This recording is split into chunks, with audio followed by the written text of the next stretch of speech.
everybody! Today we're going to work on learning 2 types of wire wrapped rings. Enjoy! Okay, so here we go with ring number 1. It's just a simple wrap ring. Here are a couple examples of ones I've made. Just kind of playing around with wire length and stuff like that to see what you're going to need. This is a 16 gauge aluminum, super pliable and bendable. This is a 20 gauge copper. I tried this ring with a 16 gauge copper and had kind of some difficulties with the bends being neat and stuff, so dropped that down to a 20 gauge, which is thinner. Ironically, in wire, the bigger the number, the heavier the wire. So it's opposite of what you would think. Anyways, so this is the type of ring we're going to be making. I'm going to show you with the copper one, with the 20 gauge copper. Okay, so first thing you need to do is find out your ring size. You do that with a set of ring sizers. I'm going for this finger here, and I already know that size, but just for fun's sake, this is a size 10, which is not the correct size, it's too big. So see how it just slides off like very easily? That is not good. That means that rings can get lost. There's a gap there. All right, so that ring from me is actually a size 8.5. They have these little numbers here. If there's a line after it, that means it's the half size. If there's no line after it, it means it's the straight size. So this is an 8 with no line. This is an 8.5 with an 8, and then there's a little line after it. Okay, so this is the proper fitting of a ring. There's no gaps around it, and I have to kind of work a little bit to get it off, but not so much that I'm worried I won't get it off. So at any rate, you kind of, like you have to rock it back and forth sometimes. So I know I'm going for an 8.5. When you are making a ring of these types, you want to go up about a half size on the ring sizer. So this is a ring mandrel. This is what you build a ring on. I have a couple different kinds here. I have my steel one, which I use for actually everything, or for most things. And this one can even like be hammered on if you need a hammer. This one has this groove in it for stones. It does have the disadvantage that when basically wire will conform to whatever shape it's going over. So you got to be careful not to press down your wire onto this kind of flat side that's got the groove in it for the bead, because you can flatten out that side of your ring if you do that, if you press too hard. So we don't want to do that. Now I have a 20 gauge. This is a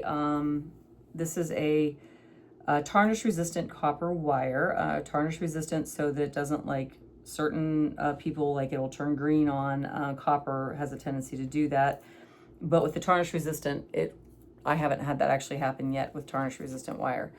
So I have my mandrel. The other items I have are a nail file, or a wire file. It actually files different things.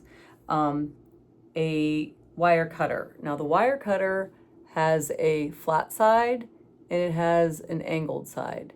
The angled side will give you angled wire. So the angled side is going to give you a sharper edge to your wire.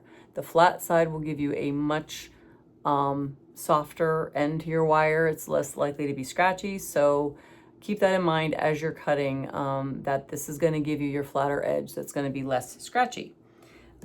This is a bent nose plier, and it's for getting into like different areas, getting under things. A super useful tool actually for many things.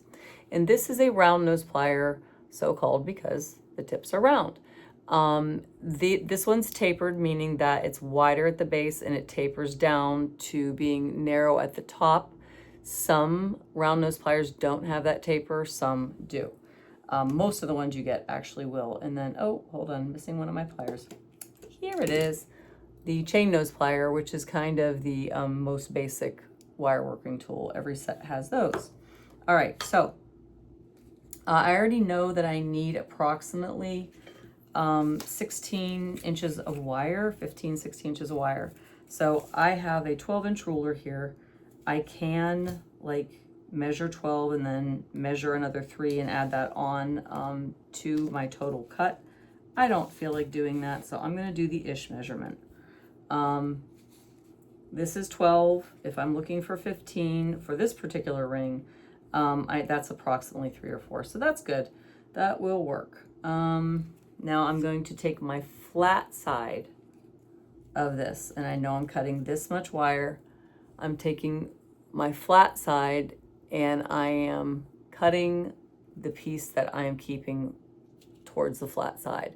So this is the piece I'm working with over here. That side has the flat side, and I just snip. When I'm cutting wire, I don't cut to the tip. The tip does not cut as well, and I don't cut all the way down at the very base. I kind of cut it about there. It's not all the way down here. It's not all the way up there. That's the good spot for cutting. All right, so now I'm going to straighten my wire.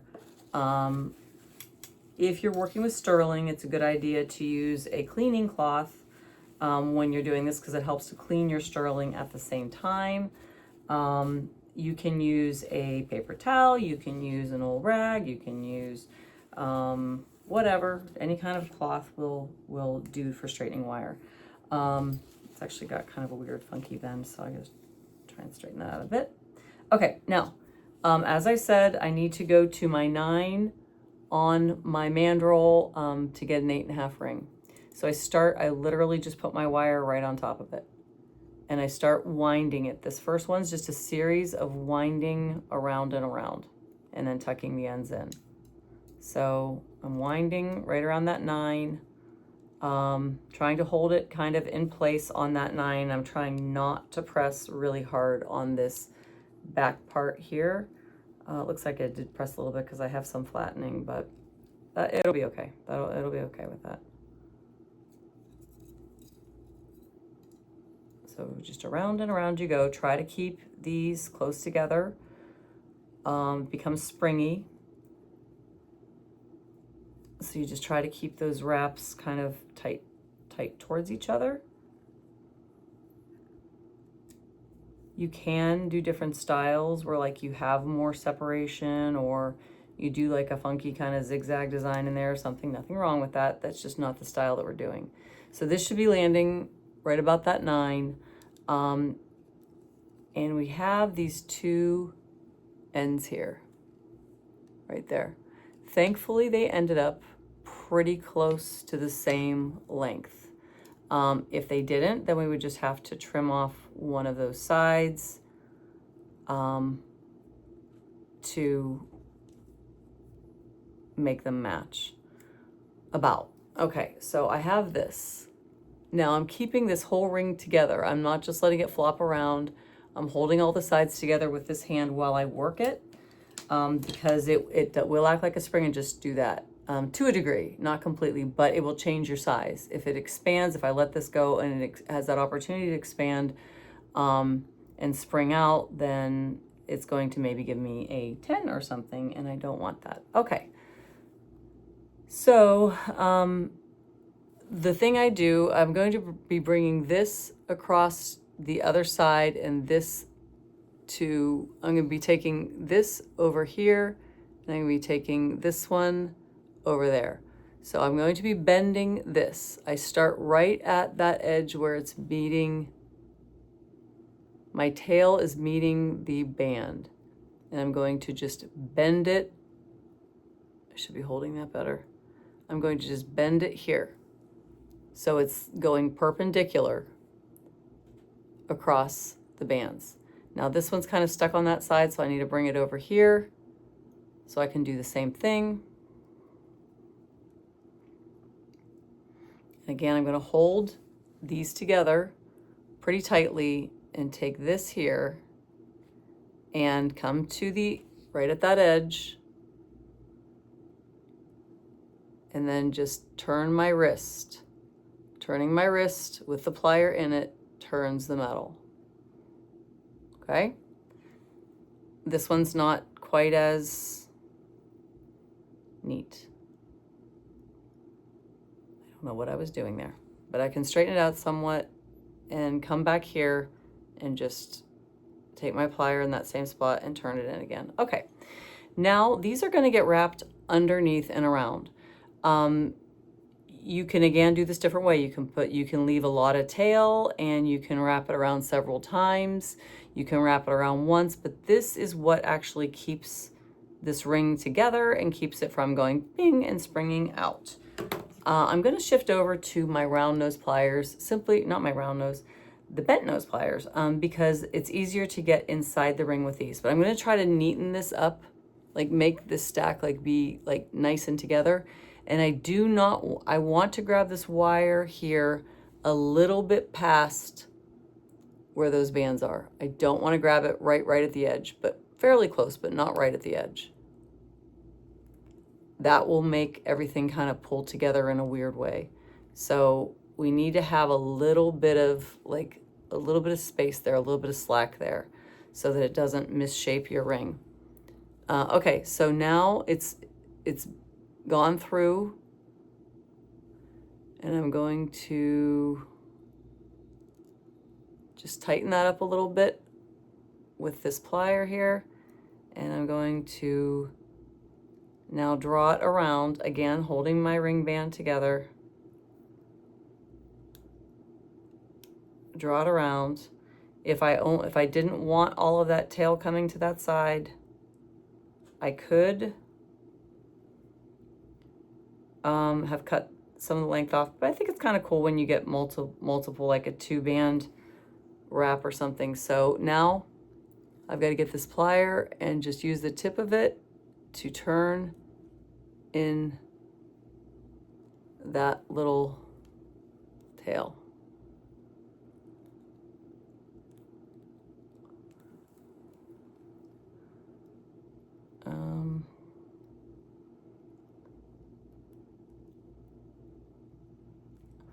I've got this kind of like little edge going out here, which I'm okay with because everything that's handmade is a little bit different. But so it's kind of like got a little bit of a bow here. I could have gone closer to that wire, but I got to just try to mirror it now on this side so that it looks, looks the same on both sides.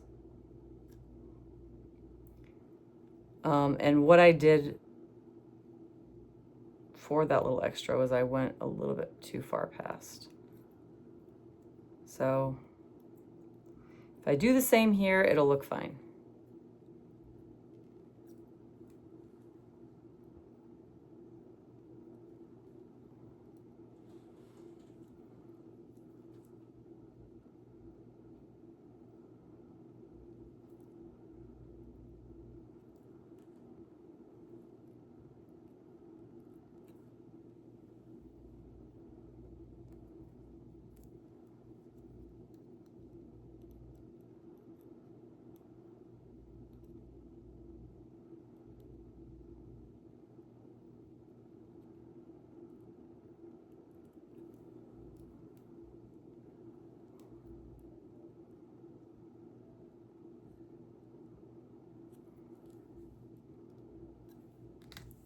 Okay, I'm going to put it back on the ring mandrel here to kind of flatten out, smooth out the edges. And this is the ring. And as you can see, it's landing right about at that 8.5. 9's there. So the tucking in took up extra space, and that's why it went from a 9 to an 8.5. And that's it, ring 1.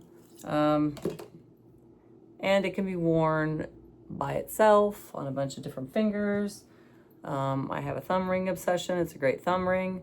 You can stack it with different metals. So it's a cool basic. Okay, so here we go for ring number 2. And I'm going to start off with 22 gauge wire, which is a little bit thinner than the 20 gauge that we used for the just basic band wrap ring. So this time we're going to use 22 and we're going to wire wrap a stone ring. I'm going to go with 13 inches of wire.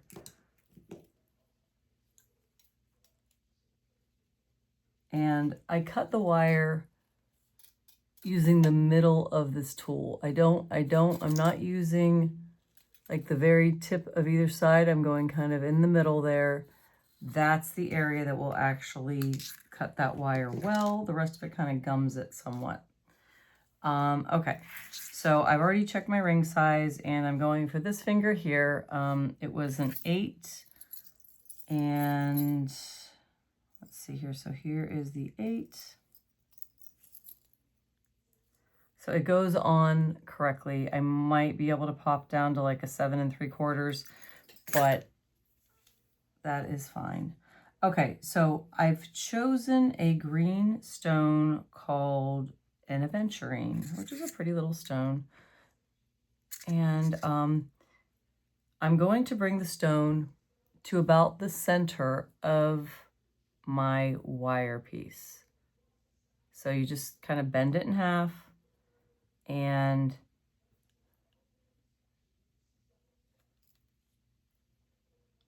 go, just kind of crimp it around it a little bit. Then you put it onto the mandrel. The stone is going to hit right in that groove of the mandrel, right in here. And then you come to this side. And if I'm going for an 8, we know that I have to bump up 1/2 size to about an 8.5. So there's my 8.5 on the mandrel. Gonna wrap this right around here. And each wire is going to come up on its own side. I am not crisscrossing them on the back. They are straight in their own lane. Let's just say they're staying in their own lane. Okay, so we're at an 8.5. I come up on the right side underneath my stone. I come up on the left side underneath my stone. And I have more wire, and I need to decide, am I going to make another wrap around? I am at 3 on the front. 1, 2, 3. So I'm going to bring this one up. Again, it's staying on its own side. And it's going to come underneath my aventurine stone over to the other side. The other side, I'm going to keep it, again, in its own lane. And there it goes. It's underneath my stone. So I have 1, 2 on this side. 1, 2 on that side. Okay, so that is even. That's where we are. Now, you want to kind of push these together. And you're going to take this and wrap it all the way underneath that stone to the other side. Okay, your other wire, so we went this way with this one. Now we want to go the opposite direction, actually on the opposite side, and we want to come up underneath that stone there and bring it around to the other side. So we are left with 2 tails of your 2 wires, 1 on each side of your stone. So now we need to make a decision if we're going to wrap this again and then have just a little teeny tiny tail to go around the bottom, or if we're going to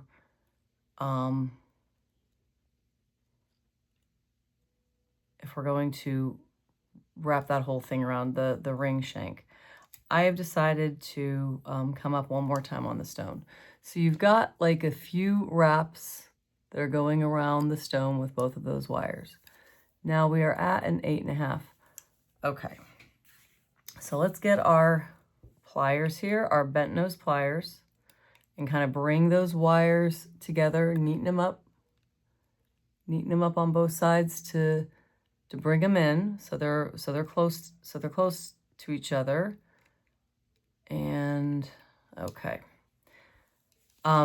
At this time, I'm going to carefully remove it from the ring mandrel, keeping this whole ring together as I hold it. So if I let this go, things are gonna like unravel and spin apart. We don't want that. Okay, so now I'm going to take my round nose plier and I'm going to wrap this loop, this tail here, around the base of the ring. Okay, so we're going to tuck it in and grab it from the underside, bring it up around, and then around.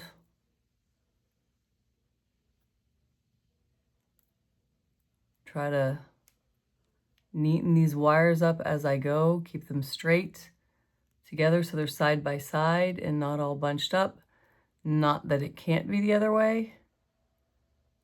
I just try to keep them side by side usually. All right, so now we've got this little end here, which is always like kind of the challenge to get rid of.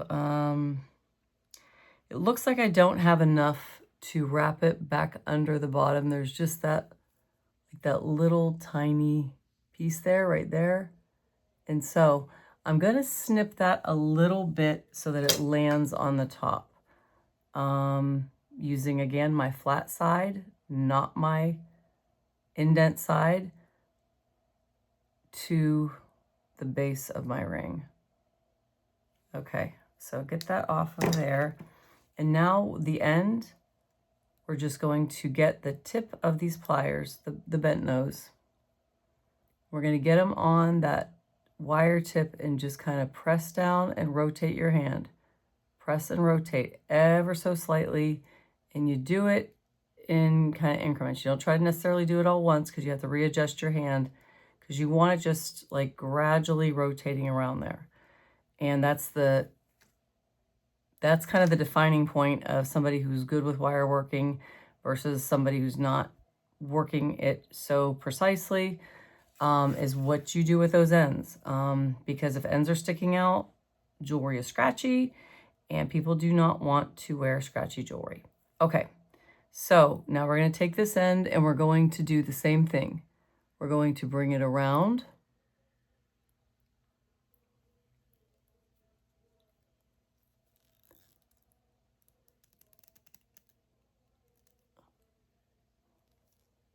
Trying to make sure this is in camera view.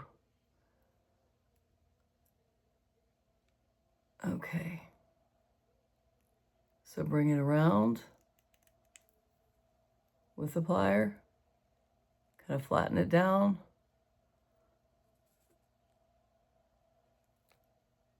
Straighten these wires out. I've got the tail of it's inside. So we're gonna go, see here if you can see it. You can see it sticking up a little bit on the bottom there. So we're going to take that on the inside and press it down with that plier. Again, it's like a little mini press and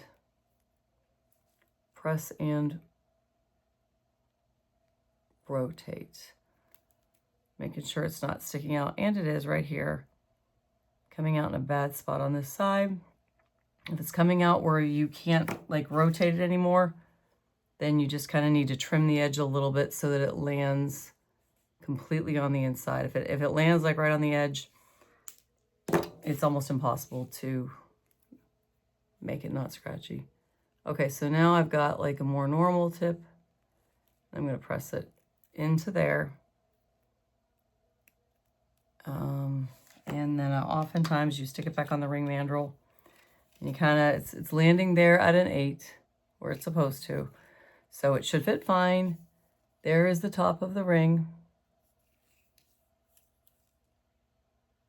La aventurine. Okay, so let's see it on. And that's it on the hand. All right. Hope you enjoyed.